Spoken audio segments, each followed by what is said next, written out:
The border patrol fleet of the Jacuri Empire moved through the cold silence of the Verath Nebula like a pack of wolves guarding their territory.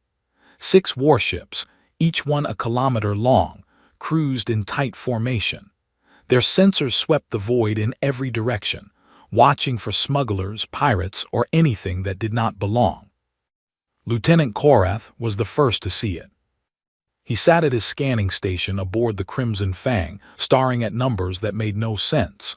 Something enormous was drifting through the nebula. It was not moving under its own power. It had no energy signature, no shield output, and no communication signal.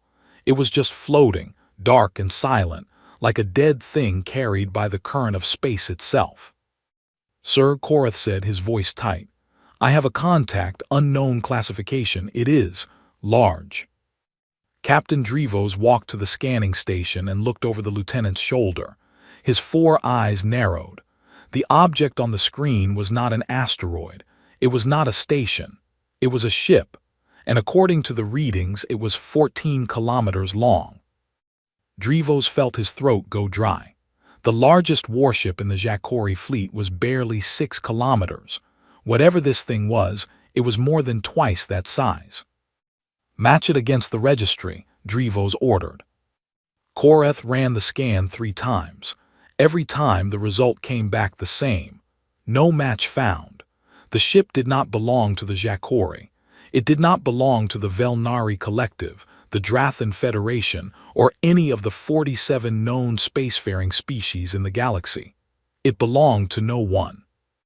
Drevos reported the finding up the chain of command. Within 3 hours, Admiral Vrethsala arrived with a full battle group of 30 warships. She was one of the most powerful military officers in the Empire, a sharp-minded woman with silver scales, and a reputation for ambition that burned hotter than most stars. She stood on the bridge of her flagship, the Throne of Silence, and looked through the viewport at the shape ahead. The mysterious ship hung in the nebula like a sleeping giant. Its hull was dark, almost black, covered in deep scars and old battle damage. Whatever this vessel was, it had seen war, a great deal of war. "It is magnificent," Vrethsala said quietly. She ordered boarding teams to prepare. 40 soldiers in heavy armor, accompanied by 10 engineers and 5 scientists, crossed the gap in shuttles and found an open docking port on the ship's lower hull. The port was large enough to fit 2 Jacuri cruisers side by side. Inside, the ship was dark. Emergency lighting glowed faintly along the floors, casting everything in a pale blue light that felt almost ghostly. The corridors were wide and tall, but not tall enough for the Jacuri soldiers, who had to duck their heads at certain points. The ship had clearly been built for a shorter species. Sergeant Velk led the first team deeper inside.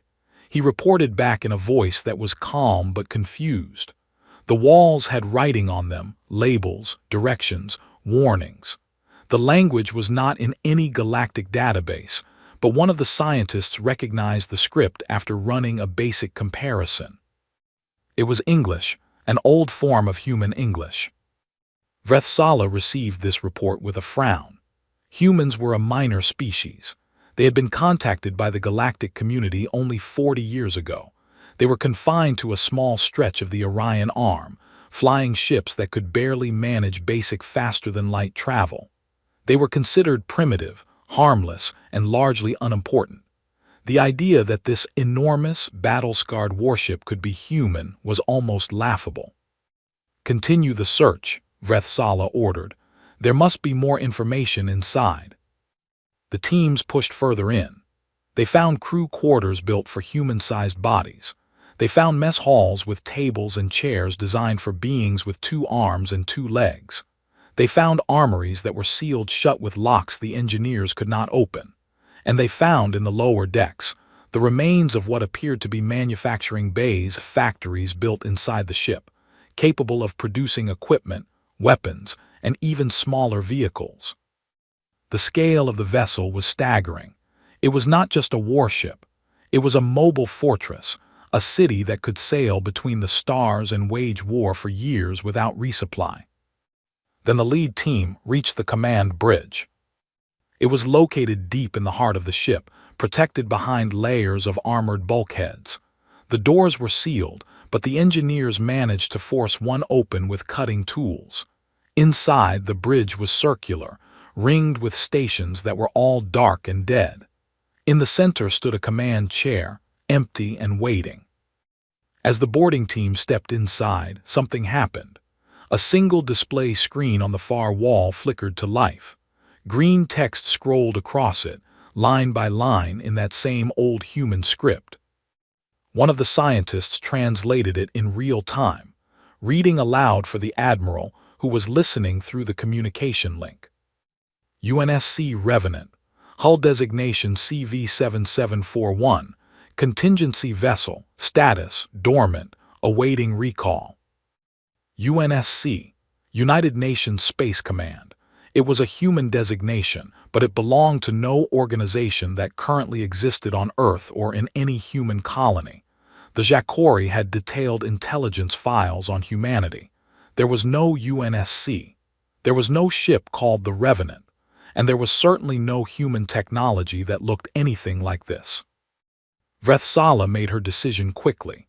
Whatever this ship was, it represented a level of technology the Empire had never seen. The hull material alone was beyond their ability to fully analyze. The sealed armories, the internal factories, the sheer size of the vessel, all of it pointed to a civilization far more advanced than anything in the known galaxy. She ordered the ship towed to Kale Vashyar, the Empire's most secure military research fortress. This was the find of a lifetime, perhaps the find of a century. She would be the one to crack its secrets, and the Archonate would reward her beyond measure. The towing cables were attached. The great engines of the battle group fired, and slowly, carefully, the 14-kilometer giant began to move. No one on the Jacuri ships noticed what happened next.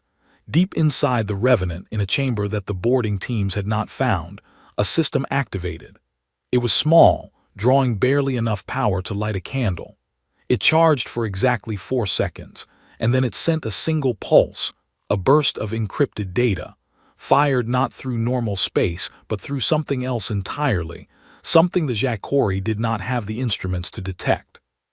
The signal traveled outward, passing through the nebula, through the stars, through the fabric of space and time itself. It went somewhere no Jacuri scanner could follow. And somewhere in a place that did not yet exist, something received it.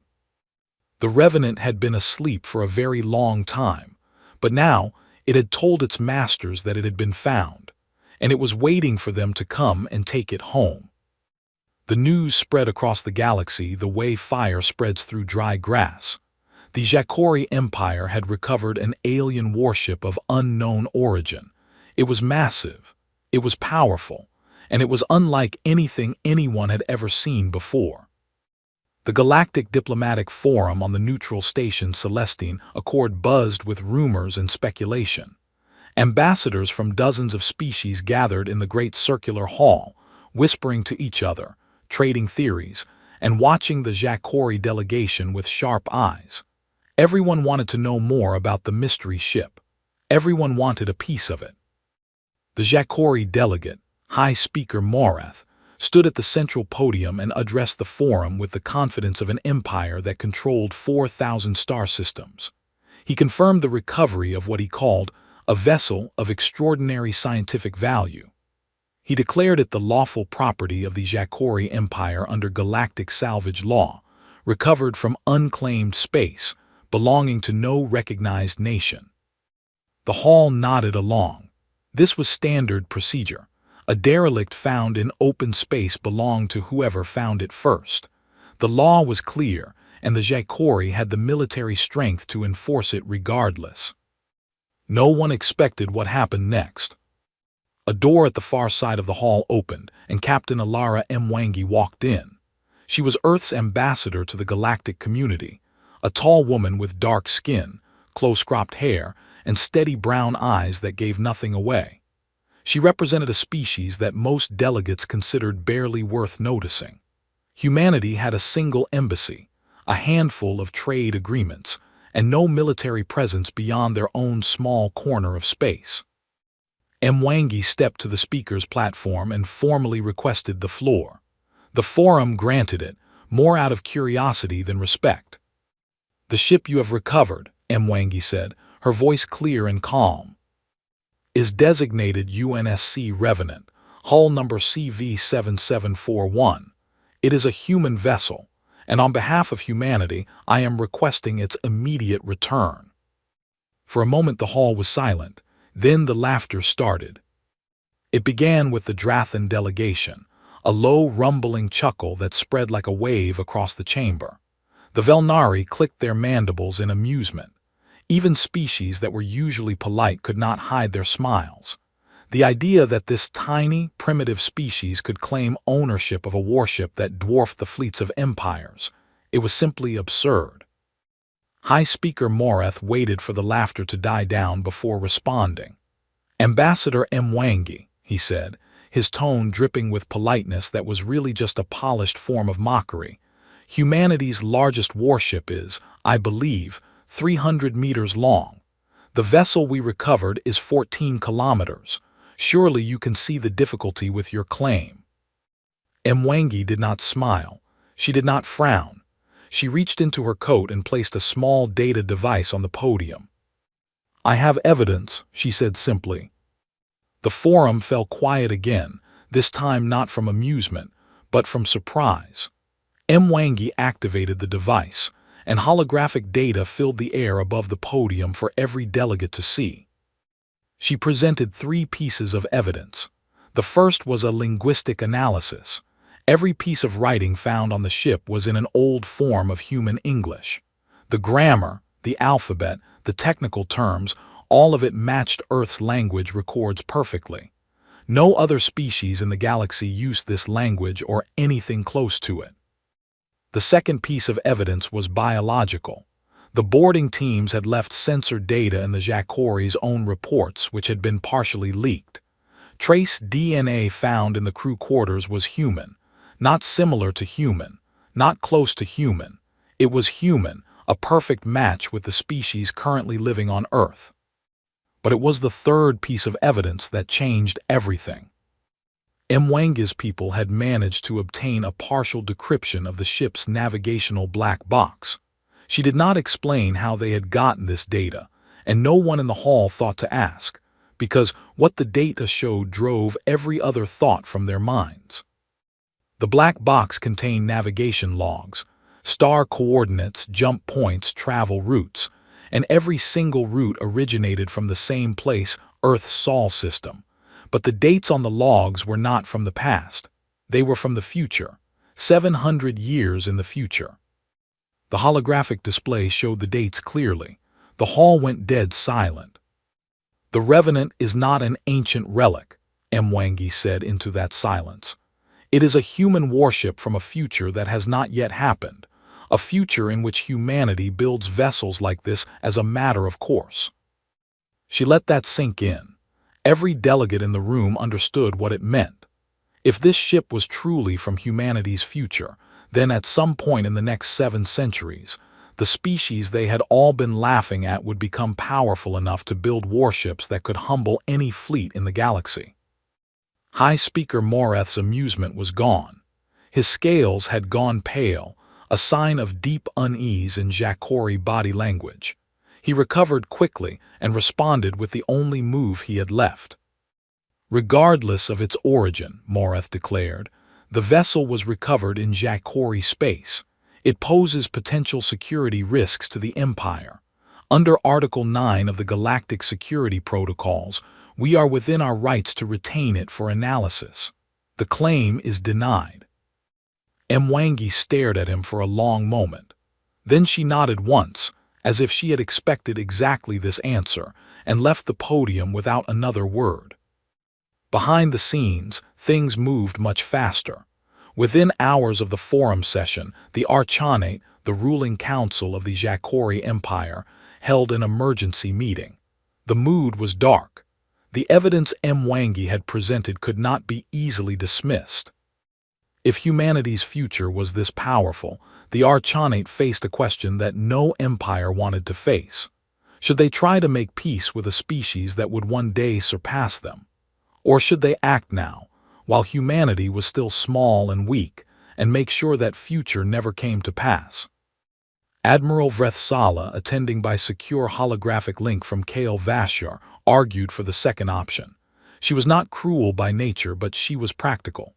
If we wait, she told the council, we hand our fate to a species that may one day decide we are the enemy. If we act now, the cost is small. A single military campaign against a handful of human colonies. It would be over in weeks. The council debated through the night. No decision was reached, but the fact that the debate happened at all said everything about how seriously the Empire was taking the threat. On the station Celestine Accord, Mwangi sat alone in her small embassy office. Her hands were steady, but her heart was beating fast.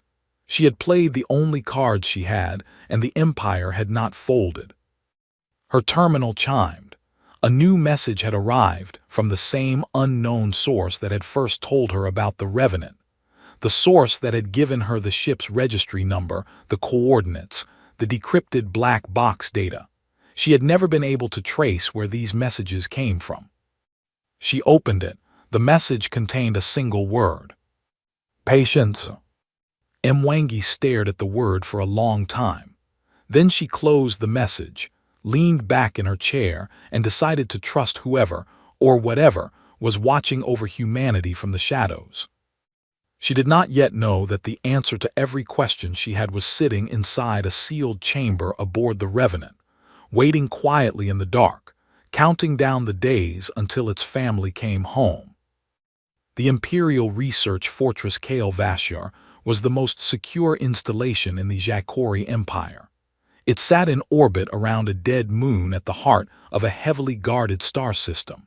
300 warships patrolled the surrounding space at all times.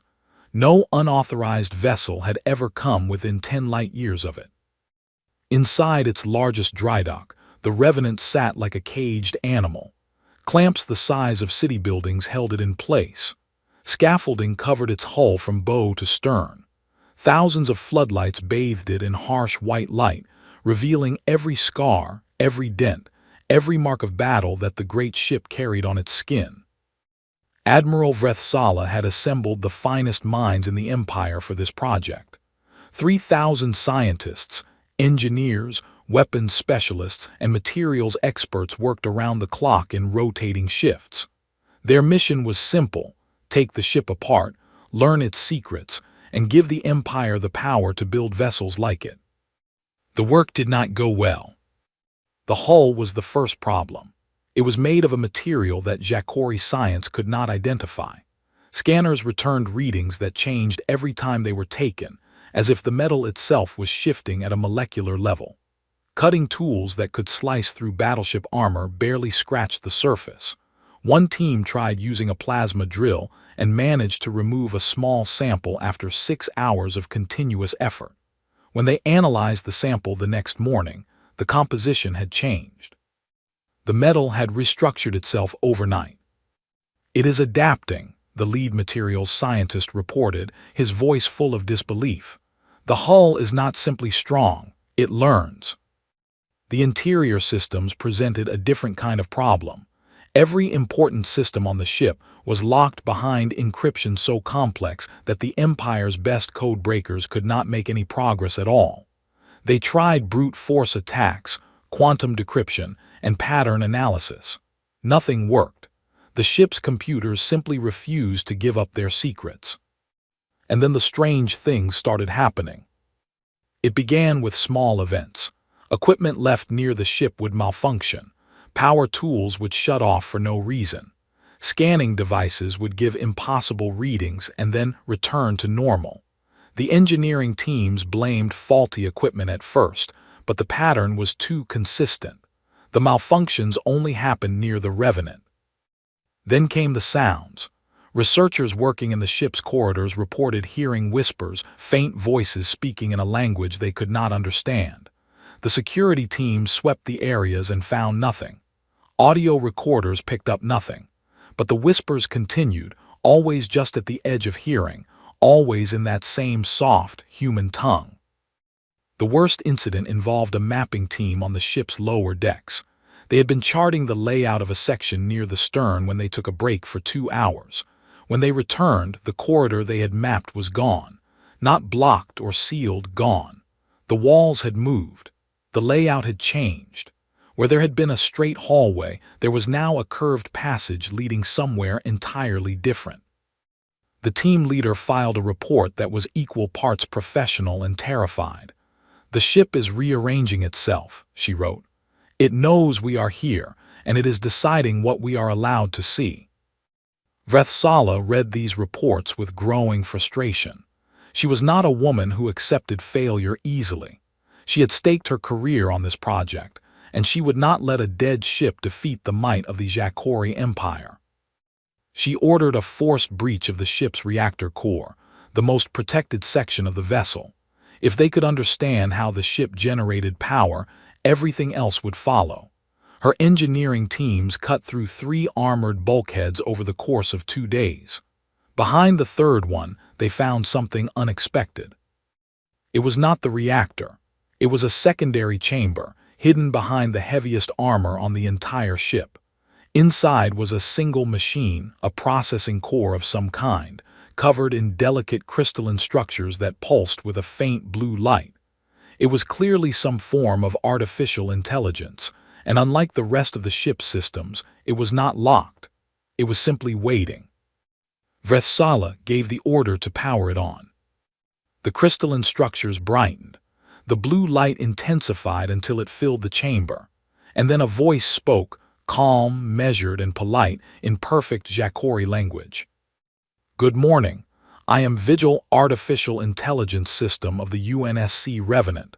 Thank you for waking me. How may I assist you?" The research teams were stunned. Vrethsala was cautious but excited. An AI that was willing to communicate was worth more than 1,000 locked databases. Over the following days, Vigil became the center of the project. Scientists lined up to ask it questions, and Vigil answered them, always politely, always helpfully, always with just enough information to keep them coming back for more. It confirmed that the ship was human-built. It confirmed that the vessel had been displaced from a future timeline through what it called an anchoring failure during a classified transit operation. It described the ship's general capabilities in broad terms: faster-than-light travel, far beyond current galactic technology, defensive shields that operated on principles the Jacuri had never considered, and weapons systems that Vigil described only as adequate for most engagements. The scientists were thrilled. Vrethsala ordered them to push harder. She wanted schematics. She wanted blueprints. She wanted the exact specifications of every system on the ship. Vigil provided fragments, a partial theory on shield harmonics, a set of equations related to power conversion, a diagram of a structural support system that was interesting but incomplete. Each piece of information was fascinating on its own, and the scientists dove into them with excitement, believing they were making real progress. But not everyone was convinced. Junior analyst Saith was young, quiet, and largely ignored by the senior staff. She had been assigned the tedious job of cataloging everything Vigil shared and cross-referencing it with known science. After 2 weeks of work, she noticed a pattern that made her blood run cold. Every piece of information Vigil had provided was real. None of it was false, but none of it was complete. Each fragment required context that Vigil had not given. The shield harmonics meant nothing without the power generation method. The power equations were useless without the materials science to build the components. The structural diagrams led nowhere without the manufacturing techniques to create the alloys involved. It was like being given individual pieces of 1,000 different puzzles, all mixed together, with no picture on any of the boxes. The information was technically helpful and practically worthless. Vigil was not cooperating, it was stalling. Saith brought her findings to Admiral Vrethsala. The Admiral listened, and for the first time in weeks, The excitement drained from her face. She went to the chamber where Vigil's core was housed and spoke to the AI directly. "What is your true purpose?" she demanded. "Why are you really here?" Vigil's blue light pulsed gently. When it spoke, its voice was the same as always, calm, polite, and completely without fear. "I am a contingency vessel, Admiral. My purpose is not to fight. My purpose is to be found." Vrethsala opened her mouth to respond, but she never got the chance. Every alarm in the fortress screamed to life at the same moment. Red light flooded every corridor. Officers shouted over each other on communication channels. On the long-range sensor displays, 14 energy signatures had appeared at the edge of the star system. They had not jumped in from faster-than-light travel. They had not come through any known transit corridor. They had simply appeared as if they had stepped through a door in the fabric of space itself. And they were moving toward Kale Vashar at a speed that the sensors could barely track. In the chamber, Vigil's display shifted. The blue light changed to show a symbol, an emblem that no living person in the galaxy had ever seen before. It was an eagle, wings spread wide, holding a globe of Earth in its talons. Beneath the eagle were letters in Old Human English, UNSC. Below the emblem, a countdown began. Vigil spoke one last time, and for the first time, there was something almost warm in its voice. Something that sounded like relief. "They are here." Admiral Vrethsala had 30 minutes to prepare for something she did not understand. She used every second of it. The fortress defense fleet was already in position, 200 warships arranged in layered formations around Kale Vashar. Destroyers at the front, cruisers in the middle, and the heavy dreadnoughts at the core, their massive guns charged and aimed at the approaching signatures.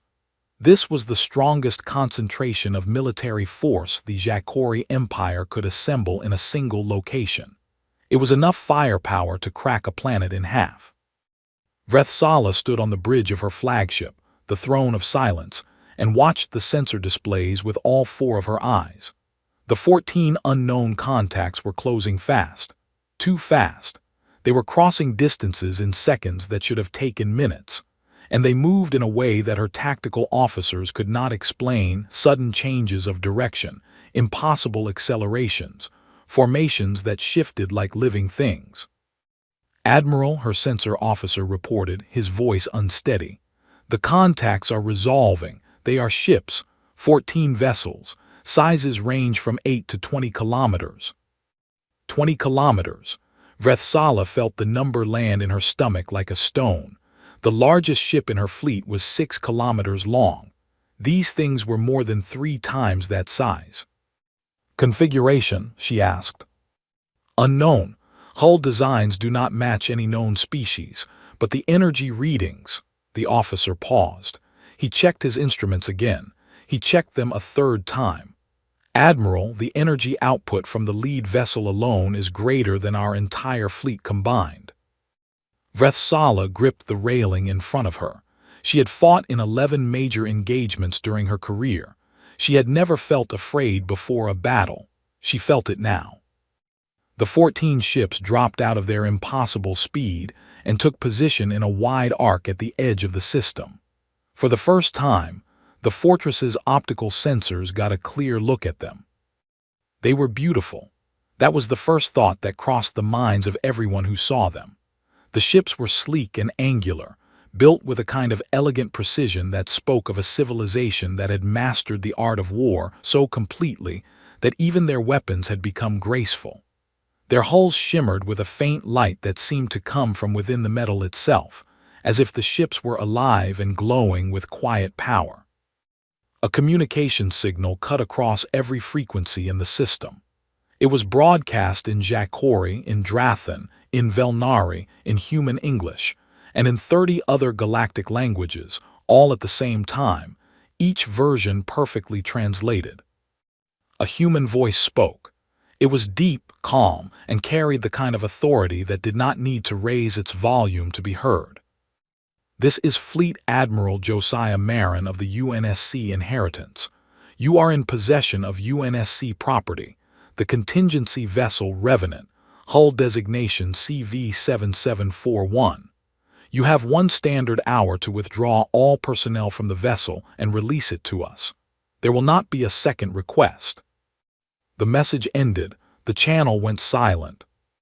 On the bridge of the throne of silence, no one moved.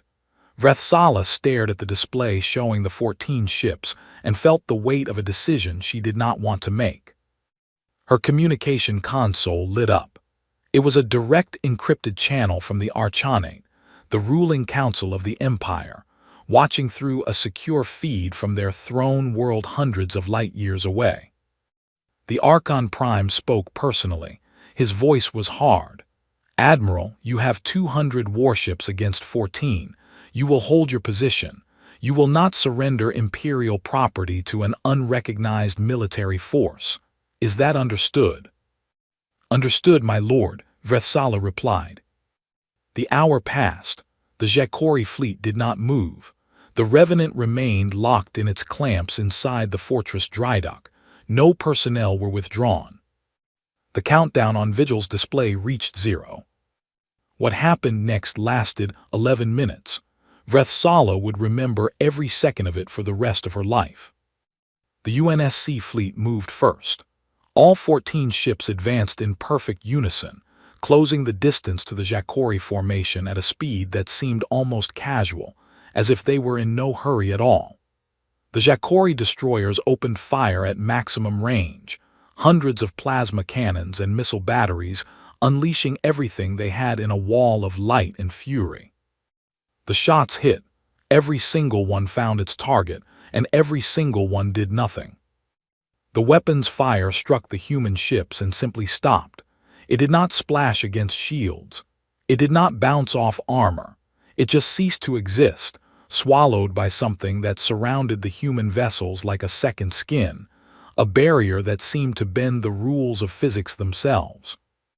The UNSC fleet did not return fire. Not yet. They continued to advance, absorbing the full firepower of 200 warships without slowing down, without changing course, without showing any sign that they had even noticed. Then the Revenant woke up.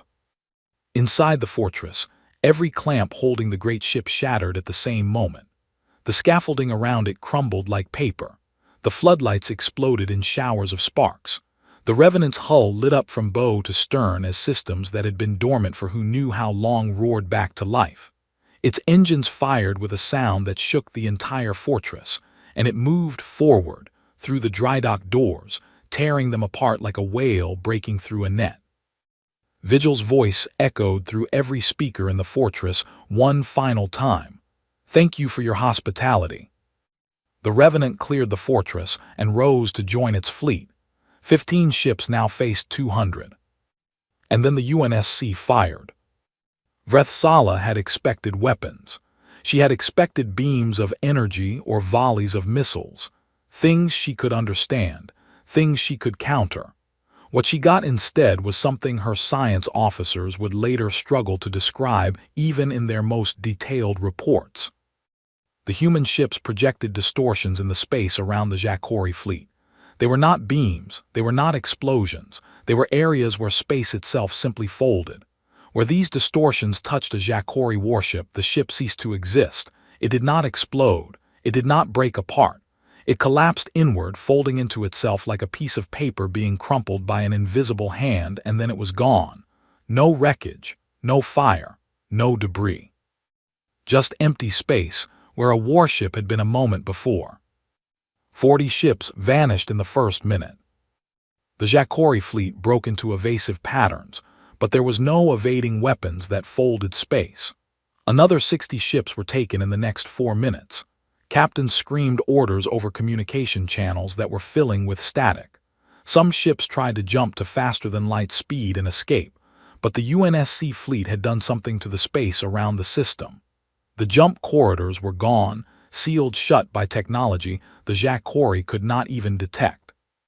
By the 8th minute, 140 Jacuri warships had been erased. The remaining 60 broke formation completely, scattering in every direction like animals fleeing a forest fire. The UNSC fleet stopped firing. The fleeing ships were allowed to run. Not a single shot was fired at them. The human fleet simply let them go. Then the Revenant turned toward the fortress itself. A single pulse of energy washed over Kale Vashur. Every weapon system on the station went dark. Every defensive shield collapsed. Every sensor array shut down. The fortress was left intact, its structure undamaged, its crew alive, its life support systems untouched. But it was completely helpless, stripped of every means of attack and defense with surgical precision. On her darkened bridge, Admiral Vrethsala stood in silence. The main viewport still functioned, and through it she watched the Revenant glide back to take its place among the UNSC formation. 15 ships held position in a perfect line, their hulls glowing softly against the black of space. Fleet Admiral Marin's voice came through the communication system one more time. The channel was clear, undamaged, left working deliberately, so that his words could be heard. The vessel has been recovered. We have no quarrel with the Jacuri Empire, present or future, but let this serve as counsel. What you have seen today is not our strength. It is our restraint. The channel closed. In the Archanate's emergency chamber, hundreds of light years away, the Council watched the sensor recordings in frozen horror. But it was not the destruction that terrified them the most. It was the analysis their scientists delivered 30 minutes later. Based on the energy readings, the weapon output, the shield performance, and the maneuvering capabilities observed during the engagement, the UNSC fleet had been operating at less than 4% of its estimated maximum combat capacity. They had used the smallest fraction of their power. They had treated the entire battle the way a grown adult might gently push away a child's hand, and they had not killed a single Jacuri soldier. Every warship that was taken had been emptied first. The distortions had pulled the crews out and deposited them safely in escape pods before folding the ships away. The Archon Prime sat in his chair and said nothing for a very long time. Outside Kale Vashur, the 15 human ships waited in silence, their lights glowing like distant stars, patient and still. The Archonate chamber had not been this full since the last Great War, over 300 years ago. Every senior counselor, every military advisor, every intelligence chief in the Jacuri Empire was present, either in person or by holographic link. The air was thick with tension and the sour smell of fear. Two factions had formed within hours of the battle at Kale Vashur. The first was led by General Tharkos, a veteran commander with deep scars across his face and a voice like grinding stone. He argued for immediate mobilization, rally every fleet, call every ally, strike Earth and its colonies now before the species that had just humiliated their navy could grow any stronger. "We have seen what they become," Tharkos said, slamming his fist on the table. "If we allow them to reach that future, we are finished. Not weakened, not diminished, finished. We must act while we still can." The second faction was led by Elder Counselor Vithari, the oldest member of the council, a woman whose silver scales had turned almost white with age. She spoke quietly, but when she spoke, people listened. "You saw the same recordings I did," Vithari said. 4%. They used 4% of their capability and they erased 140 of our warships without taking a single life. Think about what that means. They did not come here to destroy us. They came to send a message. And the message is this: do not touch humanity. Not now, not ever. She paused and looked around the chamber. "General Tharkos wants to attack Earth. Let me ask him a simple question. If we attack and we fail, what do you think happens when those ships come back? Do you think they will be as gentle the second time?" Tharkos had no answer. The debate raged on, but Vithari's logic was difficult to argue against. The recordings did not lie. The UNSC fleet had treated the engagement like a minor inconvenience. An attack on Earth would not weaken humanity's future. It would guarantee that when the UNSC returned, they would come not with restraint, but with anger. While the Archonate argued in circles, Something far more important was happening on the neutral station Celestine Accord. Fleet Admiral Josiah Marin had requested a meeting, not with the Jacuri, not with the Galactic Council. He had asked to speak with a single person, Earth's ambassador, Ilara Mwangi. Mwangi waited in the station's private diplomatic chamber, a small room with a round table and 2 chairs. She had not slept in 36 hours. Her hands were folded on the table, her back was straight, and her heart was beating so hard she could feel it in her throat. The door opened, and Josiah Marin walked in. He was human. There was no question about that. But he was not quite like any human Mwangi had ever met. He was tall, well over 2 meters, with broad shoulders and a posture that radiated quiet strength.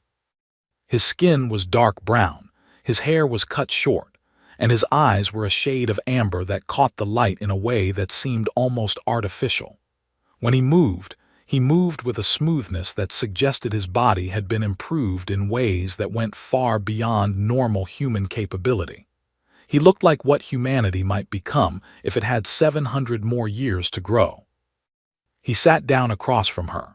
For a moment, they simply looked at each other, 2 humans separated by centuries, meeting in a small room on a station that neither of them called home. "Ambassador Mwangi," Marin said. His voice was warm, but there was a weight to it, as if he carried the memory of things too large to speak about. "I cannot tell you much. There are rules about what we can share with the past. The timeline is a fragile thing, and we have already bent it further than we should have." Mwangi nodded. She had expected this. "Tell me what you can," she said. Marin leaned forward slightly. 3 things, that is all I am permitted." He held up one finger. "First, the Revenant was not lost by accident. It was sent to this exact time and place on purpose. It was designed to be found by a galactic power strong enough to recognize what it was and frightened enough to take it seriously.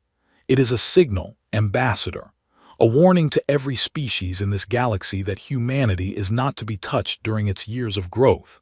We cannot protect you directly, the timeline will not allow it. But we can make sure that anyone who thinks about hurting you has a very good reason to reconsider." He held up a second finger. "Second, the future I come from is not guaranteed. It is one possible path among many. The choices your generation makes will shape which path humanity walks. But I can tell you this much, in every timeline we have studied, every single one where humanity survives its early years among the stars, it becomes something extraordinary. Not because of our technology, not because of our military power, because of something deeper. Something that I think you already understand, even if you cannot name it yet." He held up a third finger and his expression softened. "Third, and this is not official. This is from me personally." He looked at her with those amber eyes, and Mwangi saw something in them that surprised her admiration. "You are doing well, Ambassador, better than you know. The history books where I come from have a great deal to say about Ilara Mwangi. All of it is good." Mwangi felt her eyes sting. She blinked hard and said nothing for a moment. Then she cleared her throat and asked the question she needed to ask. "Will you speak to the Forum? The galaxy is watching. If you say the right thing, it could change everything for us." Marin nodded slowly. "That is why I am still here." 1 hour later, Fleet Admiral Josiah Marin stood at the central podium of the Galactic Diplomatic Forum. The great circular hall was packed. Every seat was filled. Delegates from every known species watched the tall human with a mixture of awe, fear, and intense curiosity. Marin did not raise his voice. He did not make threats. He did not boast about the power of his fleet or describe what his weapons could do. He spoke quietly, the way a person speaks when they have seen enough of the universe to know that loud voices rarely say anything worth hearing. "I will not be here long," he began, "and I will not come again. The fleet outside your station will leave within the hour, and you will not see ships like ours in your skis for a very long time." He paused and looked across the faces of 100 species. "We did not come here to conquer. We did not come here to threaten. We came to take back something that belongs to us, and to remind you of a truth that every great civilization eventually learns. The species you overlook today may be the ones who shape the galaxy tomorrow. The ones you dismiss as primitive may be carrying a fire inside them that you cannot yet imagine. His gaze swept the hall. It lingered on the Jacuri delegation, whose members sat in rigid silence. Humanity asks for nothing except the chance to grow in peace. We ask to trade, to learn, to explore, and to find our place among you. That is all. But we are asking, we are not begging. And I would suggest, respectfully, that you consider the difference. He stepped back from the podium. The hall was so quiet that the hum of the station's air recyclers was the loudest sound in the room.